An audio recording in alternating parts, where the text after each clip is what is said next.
배우고 때때로 익히니 기쁘지 아니한가. 친구가 먼 곳에서 오니 즐겁지 아니한가. 남이 알아주지 않아도 서운해하지 아니하니 군자가 아니겠는가. 명확하게 보고 분명하게 들어라. 군자는 9가지 생각을 해야 한다. 볼 때는 밝음을 생각하고 들을 때는 총명함을, 안색에는 온화함을, 용모에서는 공손함을, 말을 할 때는 진실함을, 일할 때는 공경함을, 의문이 생기면 질문을, 화가 날 때는 그 후에 닥칠 어려움을, 이득을 볼 때는 의를 생각해야 한다. 나부터 바로 서고 사람들이 따르게 하라. 자공이 군자에 관하여 여쭤보자 공자께서 말씀을 하셨다.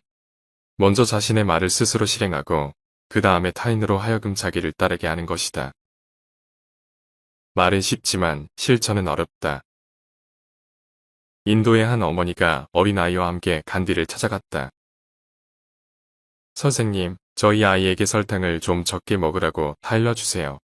저희 아이가 선생님을 매우 존경하기 때문에 선생님이 말씀하시면 그대로 따를 것 같습니다. 간디는 잠시 생각하더니 3주 후에 다시 오면 그때 말해주겠노라 답하고 두 모자를 그냥 돌려보냈다. 어머니는 좀 의아했지만 3주 후에 다시 간디를 찾아가 같은 부탁을 했다. 그때서야 간디는 얘야 설탕을 많이 먹으면 몸에 해롭단다. 설탕을 좀 줄이렴 하고 말했다. 예야하게 생각하는 아이 어머니에게는 이렇게 말했다. 사실은 저도 설탕을 좋아합니다. 그래서 제가 먼저 3주 정도 시간을 들여 줄일 수 있는가를 시험삼아 해보았는데 설탕을 줄일 수 있어서 오늘 그렇게 말한 것입니다. 말은 누구나 쉽게 할 수 있다. 행동과 실천이 어렵지 옳은 말을 하는 건 어려운 일이 아니다. 훈수는 누구나 쉽게 둘 수 있다. 결과에 책임지지 않는 훈수는 어디서나 누구에게나 어려운 일이 아니다. 그러니 비평과 비판을 앞세우는 사람은 보통 사람이며 실천과 행동을 앞세우는 사람이 이끄는 자가 된다. 가야 할 길을 알고 일관되게 걷는다. 공자께서 증삼에게 삼아 나의 둘은 하나로 관통되어 있다라고 하자 증자가 네라고 답했다. 공자가 나가자 문인들이 물었다. 공자께서 무엇이라고 말씀하셨습니까? 증자가 말했다. 선생님의 도는 충서일 뿐이다. 이른이 넘은 공자가 자신의 삶을 이렇게 요약했다. 나의 삶은 하나로 깨어져 있다. 나는 일관된 길을 걸어왔다. 세상의 흐름에 흔들리지 않고 내가 가야 할 그 길을 지금까지 일관되게 걸어왔다. 그것을 단 두 글자로 요약한다면 바로 충과서다. 공자는 자신의 인생을 관통하는 일관된 도를 충과 서로 요약했다. 충은 중심으로 어떤 일을 할 때 한마음으로 집중하는 마음이다. 서는 여심으로 상대와 내가 같이 하는 마음이다. 자신이 맡은 일에는 충심을 다하고 타인에게는 이해하고 용서하는 마음을 갖는 것이다. 나만큼 배우기를 좋아하는 이는 없다. 공자께서 말씀하셨다. 10집이 모여 사는 작은 마을에도 반드시 나만큼의 성실하고 믿음직한 사람은 있겠지만 나만큼 배우기를 좋아하는 사람은 없을 것이다. 우리 주변에도 자기 일에 집중하여 주변 사람들과 거짓 없이 믿음직스럽고 성실하게 살아가는 사람들이 있다. 세상이 아무리 험하고 어지럽다 해도 열심히 살아가는 평범한 사람들이 더 많다. 공자가 살았던 춘추시대도 그러했다.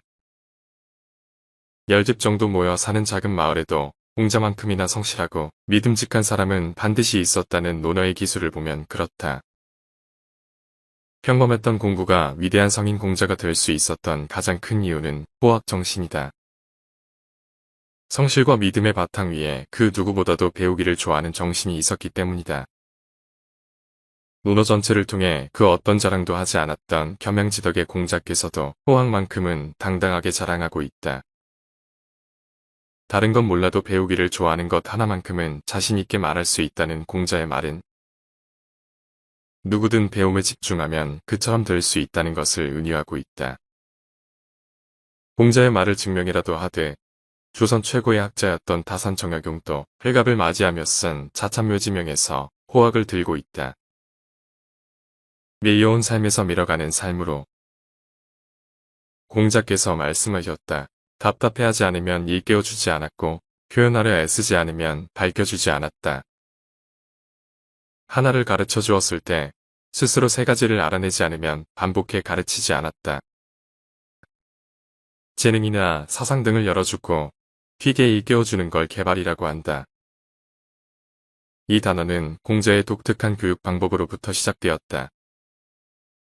공자는 학생 스스로가 궁금한 걸 밝혀내지 못해 괴로워하는 모습을 보이지 않으면 아직 때가 아니라 생각하여 일깨워주지 않았다. 전전긍긍하지도 않는 학생에게 미리 가르쳐봐야 조작만 될 뿐 크게 득될 게 없기 때문이다. 또한 학생 스스로가 잘 표현하고 싶어 더듬거리는 상태가 되지 않으면 밝혀주지 않았다. 논어는 제자의 질문으로 시작하여 공자의 대답으로 마무리된다. 질문하지 않으면 답을 들을 수 없다. 제자들은 질문하면서 이미 반을 배우고 대답을 들으면서 나머지 반을 익혀 학습이 완벽하게 된다. 그러니 하나를 가르쳐주고 나머지 세 개는 스스로 알아서 찾는 자세가 보이지 않으면 공자는 제자를 다시 가르치지 않았던 것이다. 소명을 알고 예를 알고 말을 안다는 것. 공자께서 말씀하셨다. 명을 알지 못하면 군자가 될 수 없다. 예를 알지 못하면 일어설 수 없다. 말을 알지 못하면 사람을 알 수 없다. 논어에서의 마지막 어구 세 문장에는 중요한 기준이 들어있다. 목적 있는 삶, 바르게 사는 삶, 함께하는 삶의 원칙이다. 50에 더 의미 있게 다가오는 삶의 기준이다. 삶의 목적이 무엇인지 알기 위해 철학자가 필요는 없지만 공자께서는 나이 50에 그것을 정확하게 알아차렸다고 하셨다. 3부시, 명과 예와 말. 부지명. 천명을 알지 못하거나 자신의 소명을 알지 못하면 리더다운 리더로 서기 쉽지 않다. 부지례. 예를 알지 못하면 일어설 수 없다. 우리는 혼자 살 수 없다. 누군가의 도움 없이는 단 하루도 제대로 살아가기 어렵다. 부지언. 사람의 품격은 말에서 시작된다. 말은 잘하는 것도 중요하지만 잘 듣는 게 더 중요하다. 말을 알지 못하면 사람을 알 수 없기 때문이다. 지금 당장 할 수 있는 일을 하라. 계로가 귀신 섬기는 일을 물었을 때 공자께서 아직 사람도 제대로 섬기지 못하면서 어찌 귀신을 섬길 수 있단 말인가? 라고 말하셨다. 계로가 다시 묻기를 감히 죽음에 관하여 묻겠습니다. 라고 하여 공자께서 삶도 잘 알지 못하는데 어찌 죽음을 알겠는가? 라고 말하셨다. 계로가 다시 물었다. 죽음은 시작인가요? 아니면 아주 영영 끝인가요? 이에 공자의 대답은 간결하다. 살아있는 오늘의 삶도 잘 모르겠는데 죽은 이후의 일들이 뭐 그리 급한 것인가? 귀신의 유무보다 더 긴급한 게 살아있는 지금 우리의 삶이니 당장 긴급하지도 분명하지도 않은 문제를 가지고 시간을 낭비하지 말고 현재의 삶에 더 집중하고 노력하는 게 더 낫다는 말이다. 그렇다고 공자가 귀신이나 죽음의 문제를 부정하지는 않았다. 그것들은 그 나름대로 중요한 문제라는 것을 알고 있으나 그보다 더 긴급한 삶의 문제가 있다는 것이다. 꺾이지 않을 꿈과 흔들리지 않는 뜻. 공자께서 말씀하셨다. 삼군을 통솔하는 장수는 빼앗을 수 있으나 필부에게서 그 뜻은 빼앗을 수 없다. 춘추시대 제후국이 가질 수 있는 병력 규모인 36영명 대군을 삼군이라 한다.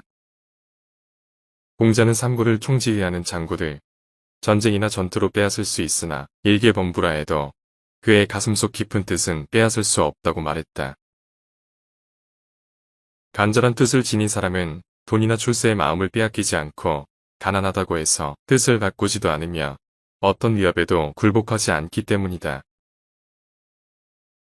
강한 의지를 이길 수 있는 것은 없다. 반복하는 습관에만 기적이 찾아온다. 공자께서 말씀하셨다. 본성은 서로 비슷하나 익히는 것에 의해 서로 멀어진다. 가지고 태어난 천성이나 본성은 서로 비슷하지만 무엇을 익히고 반복하느냐에 따라 서로 다른 인생을 살게 된다라는 공자 말을 필두로 수많은 현인이 반복과 습관에 대해 지적했다. 아리스토텔레스는 인간은 일시적이 아닌 반복적으로 행하는 것에 의해 결정되는 존재로 탁월함은 습관으로 만들어진다라고 말했고, 파스칼은 습관은 습관이기 때문에 따르는 것이지 합리적이라든가 올바르다는 데에서 따르는 게 아니다 라고 말했다. 사람이 습관을 만들고 습관이 사람을 만들며 습관은 철사를 꼬아 만든 쇠줄과 같아서 매일 가느다란 철사를 엮다 보면 이내 끊을 수 없는 쇠줄이 된다고 말한 사람도 있다. 3살 버릇 여든 간다라는 우리 속담 이외에도 40이 지나면 사람들은 습관과 결혼해 버린다라고도 했다. 욕먹는 게 싫으면 욕하지 말라. 자공이 물었다. 평생토록 실천할 만한 말이 있습니까? 공자께서 말씀하셨다.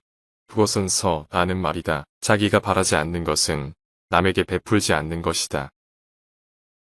평생 삶의 기준으로 삼을 만한 간결한 말을 하나 알려달라는 제자 자공의 말에 공자는 서어라 답했다. 자공이 바로 알아듣지 못했는지 공자의 추가 설명이 이어진다. 자기도 바라지 않는 바라면 남에게도 해서는 안 된다. 내가 싫다면 타인도 싫을 것인즉 상대가 싫어하는 그것을 해서는 안 된다. 쉽게 말해 욕 듣는 게 싫으면 욕하지 말라는 뜻이다. 서는 여심이다. 같은 마음이다. 너와 나의 마음이 같아지는 게 바로 서이다. 그러니 서는 배려, 공감, 용서, 사랑과도 같은 말이다.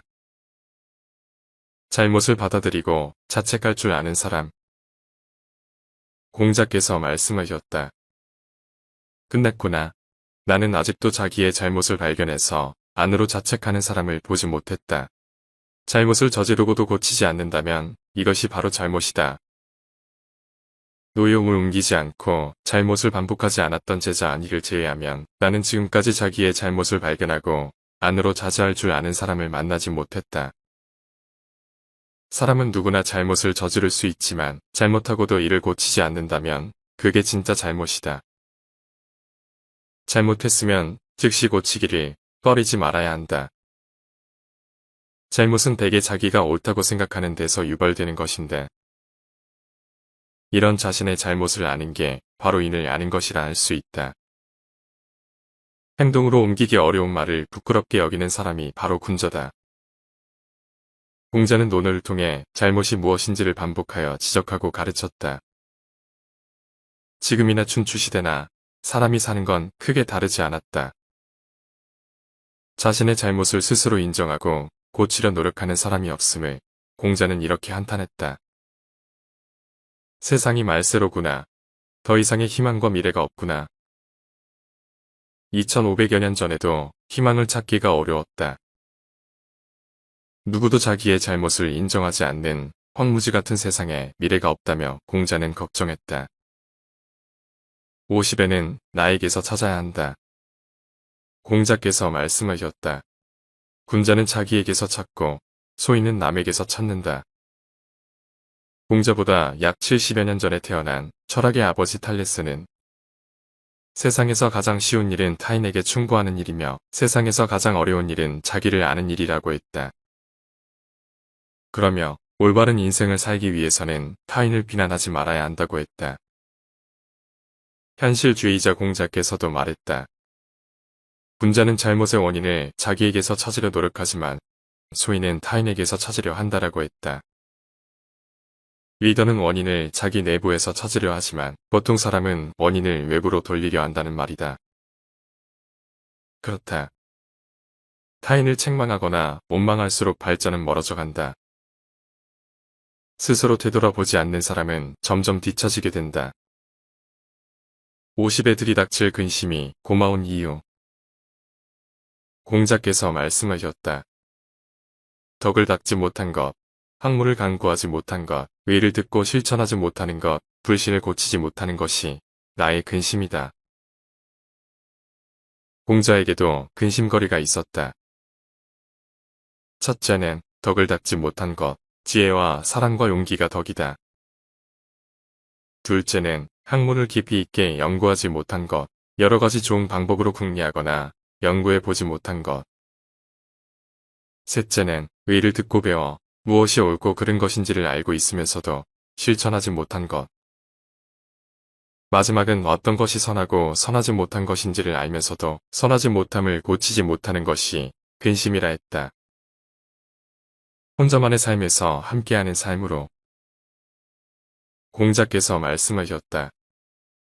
군자는 두루 대하며 편을 가르지 않지만 소인은 편을 가르며 두루 대하지 못한다. 어떤 사람들과 함께할 것인가를 두고 마음 깊이 생각하지 않는 이는 없지만 공자의 기준은 나를 먼저 생각하느냐, 우리를 먼저 생각하느냐, 그것이 기준이었다. 이에 다산 선생은 군자는 덕 있는 사람과 벗하니 언제나 마음과 정신이 친밀하여 세력으로 묶어 지내지 않는다라고 했다. 반면에 개인적으로 이익이 되는 사람들하고만 무리지어 편을 짜고 행동하며 항상 개인적인 이익만으로 교류하니 이익이 생기면 모이고 이익이 다하면 흩어지기 마련이다. 이렇게 공보다 사를 앞세우는 사람들을 소인이라 한다. 앞서 소개한 내용은 50에 읽는 논어에서 인용하였습니다. 논어에는 인간이라면 가져야 할 덕목과 어떤 삶을 살아야 하는지에 대한 지혜들이 담겨 있습니다. 공자는 나이 50이 넘어서야 정치에 나섰고 60 중반까지 이룬 것 없이 여러 국가를 떠돌아야 했습니다. 그럼에도 공자가 역사의 성인으로 남은 이유는 그가 인생에서 보란듯이 성공해서가 아니라 번번이 실패를 했기 때문입니다. 그는 벼슬도 제대로 못했고 아끼는 제자들을 먼저 저 세상에 보내기도 했습니다. 당시의 난세에서 사람다움을 주장하는 공자의 주장은 그의 가르침을 가슴에 새긴 제자들이 각국의 군주들에게 쓰임을 받기 시작하며 서서히 빛을 발하였습니다. 후에 제자들이 위대한 스승인 공자의 가르침을 수없이 되뇌이며 유교는 동아시아의 정신적 토대가 되었습니다. 이 책은 우리가 갖춰야 할 인생의 태도에 대한 공자의 가르침을 우리의 삶에 잘 적용할 수 있도록 알기 쉽게 엮었습니다. 지나온 인생을 돌아보며 세상의 흐름에 흔들리지 않고 내가 가야 할 그 길을 지금까지 일관되게 걸어왔다라고 말한 공자가 그러했듯이 현명하게 자신의 길을 일관되게 걷고자 한다면 이 책과 함께 해보는 것은 어떨까요?